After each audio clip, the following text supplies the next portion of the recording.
Boa tarde, doutor Cláudio Maurício, Jorge Telmo, programa Tarde Tricolor e a voz da fé o Tricolor. Doutor, como é que... Feliz ano novo também, viu? Muitas coisas boas pela frente. Como é que está a situação dos jogadores que fizeram os exames da Covid e o restante do grupo? Como é que está aí para essa temporada de 2022?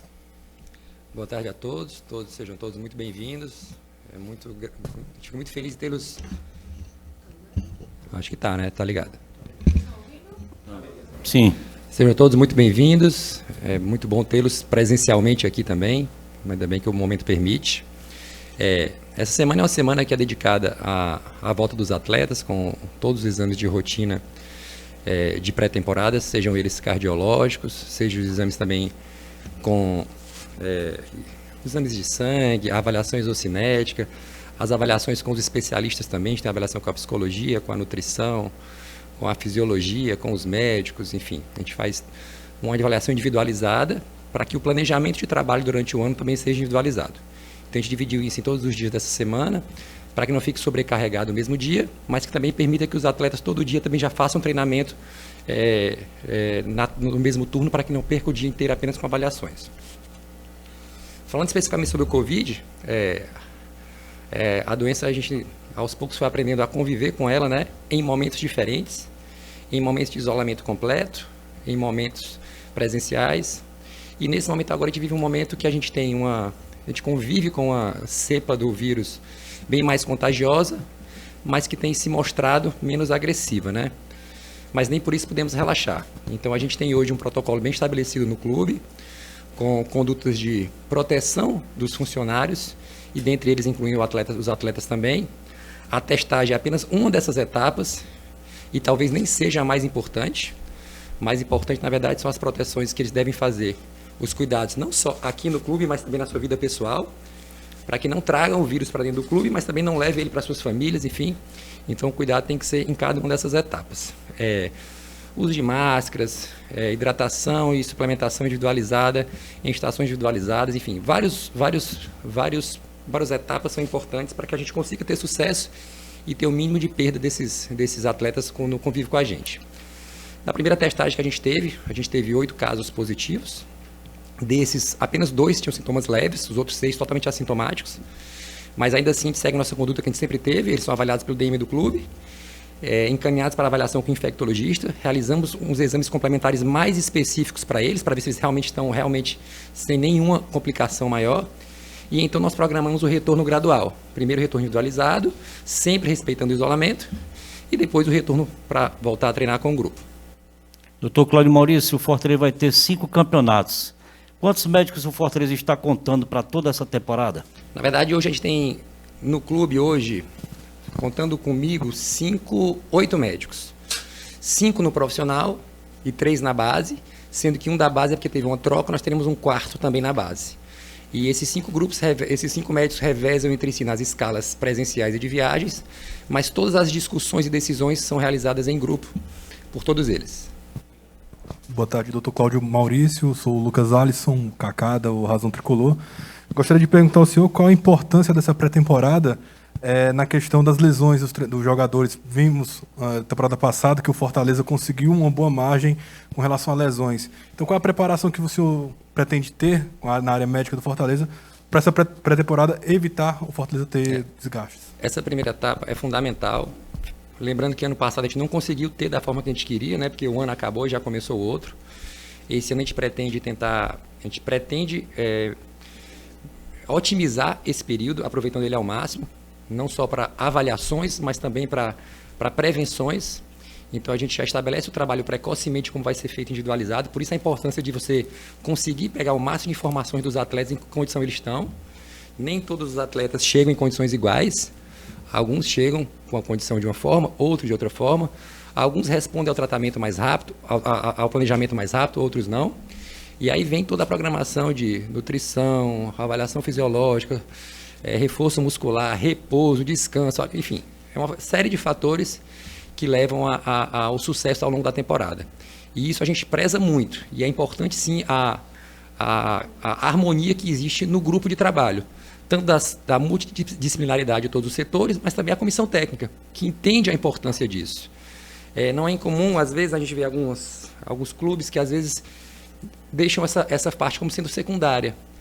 E esses dados coletados, se eles são muito bem armazenados e bem utilizados, trazem resultados. Hoje a gente tem aplicativos que a gente usa, softwares, que conseguem fazer o cruzamento desses dados e nos dar uma projeção de resposta aos nossos atletas ao longo do ano.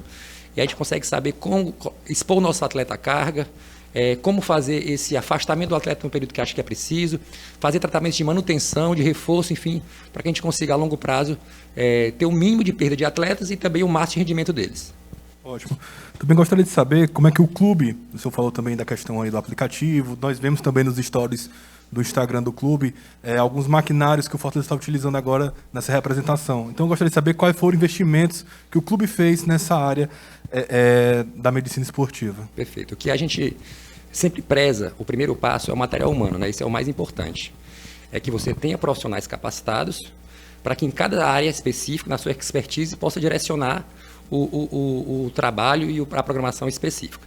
Do ponto de vista de maquinário, a gente teve sim uma grande evolução do ponto de vista de não só softwares, como a gente tem softwares bem modernos, aparelhos de captação de dados, como por exemplo dosagem de CK, termografia, mas esses dados, se não tem o profissional muito bem capacitado, e então tem uma interação entre eles, a gente vai ter dados que não vão ser muito bem utilizados. E o mais importante é essa integração para que a gente coloque em prática os dados. Não adianta eu alimentar o banco de dados e não utilizá-los a nosso favor.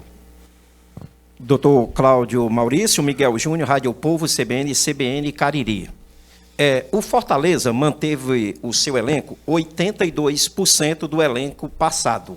Só saíram 6 jogadores. Isso facilita mais para o departamento médico do clube? Perfeito. Aí tem duas coisas são importantes de observar. Se a gente manteve grande parte do elenco, é porque esse elenco mostrou para a gente que merecia continuar. Ou seja, que deu resultado. Então a gente já mostra para a gente que é um elenco que tem um bom perfil, não só técnico, mas também físico. E isso ajuda sim, porque a gente já conhece o nosso atleta. Então, grande parte do trabalho que vai ser iniciado agora, se eu já conheço o meu atleta e como ele responde a isso, facilita sim na programação. Mas não quer dizer que a gente não possa mudar. A gente quer um pouco mais daquele atleta. Se a gente quer um pouco mais dele, a gente vai fazer um trabalho tentando otimizar o que ele pode dar para a gente. O Fortaleza joga dia 30, o primeiro jogo oficial. Começou na segunda, 20 dias de trabalho. Esse momento de pré-temporada é o momento que o departamento médico trabalha mais no ano? Na verdade, Miguel, a gente acaba trabalhando muito o ano inteiro. Por quê? Porque nesse momento a gente tem essa parte das avaliações de pré-temporada, né? E de recuperação de alguns atletas que não chegaram, às vezes, 100%. Mas ao longo do ano, a gente tem várias outras nuances e variações que são tão importantes quanto, como por exemplo, eu tenho um prazo para o retorno do atleta quando ele tem uma lesão mais rápida, que ele precisa jogar. Muitas vezes eu não tenho o descanso que ele precisa. Muitas vezes eu tenho um atleta que lesionou à noite, mas no dia seguinte tem a viagem, eu não sei que dimensão ou que tamanho foi a extensão daquela lesão. Então, na verdade, a gente acaba trabalhando 24 horas, sempre em épocas diferentes, né? Às vezes, quando eu tenho mais jogos na semana, é um pouco mais sobrecarregado, mas agora na pré-temporada não deixa de sobrecarregado também, haja visto que a gente tem que ter a avaliação de todos os atletas e a programação do ano inteiro. Doutor, você comentou aí, né? Nem todos os atletas chegam 100%. Há algum caso que salte os olhos nesse reinício? Não. Se a gente lembrar do ano passado, a gente teve um atleta, o Crispim, que ele teve uma lesão que demorou um pouco mais a recuperar. Num jogos decisivos que a gente teve, ele atuou muito bem, mas no último jogo ele não atuou. E a gente era um atleta que a gente tomou cuidado durante o período de afastamento de monitorar ele. E voltou 100%, na verdade, já treino normal, enfim, sem nenhuma restrição. A gente tem um caso de um atleta que, na verdade, fez um procedimento no intervalo de férias, mas que também já está na fase de recuperação final, mas ninguém que vai ter prejuízo na nossa volta dia 30. E sobre testagem, com que frequência isso vai ser feito? A partir do momento que foram 8 positivados, o risco é maior? Isso é muito importante. Assim, isso aqui já está comprovado no mundo inteiro que existem formas que a gente deve abordar a pandemia no momento atual, né? E é muito comum que a comunidade em geral busque o teste como sendo o ponto-chave da decisão das condutas. E não são, na verdade. A testagem em geral hoje é bem claro para a comunidade internacional toda que o que é que vai proteger mais a gente? É a vacinação. E aí eu falo disso sem nenhum viés de defender vacinação ou não, enfim, eu estou te falando porque está comprovado, isso é científico. O que vai minimizar as intercorrências com a doença é a vacinação. Mas não quer dizer que eu vacinado, eu não posso testar positivo. Mas se eu quero viver em sociedade, a comunidade mundial decidiu o quê? Se eu quero viver em sociedade, o que vai permitir isso hoje? É vacinação. A testagem é muito utilizada nas fronteiras, né? Você vai mudar de país para país, eu não quero que o vírus se desloque de um país para o outro, e eu teste para não avançar nisso aí. Hoje até países como a França discutem muito isso, né? Que a população quer o teste, mas na verdade está comprovado pela OMS que na verdade o que protege a gente é a vacinação. Mas o que a gente vai fazer aqui? O nosso protocolo é identificação diária através do nosso software, que a gente tem um aplicativo de resposta em sintomas diários, identificação do sintomático, qualquer sintoma que seja sugestivo. Esse sintomático ele é isolado, avaliado pelo médico do clube, testado e então, se testado positivo, afastado. Testagem de rotina, se eu realizo uma testagem hoje, amanhã ela perde o valor. Porque essas pessoas vão estar circulando com tudo aberto, então não faz sentido eu testar todos os dias de forma testagem em massa. Então, o protocolo estabelecido é isolamento de sintomáticos ou suspeito, testagem, e então eles vão isolar e ser conduzidos pelo DM. Finalizamos? Mais nenhuma pergunta? Muito obrigada, viu, doutor Cláudio, pela sua presença. Valeu.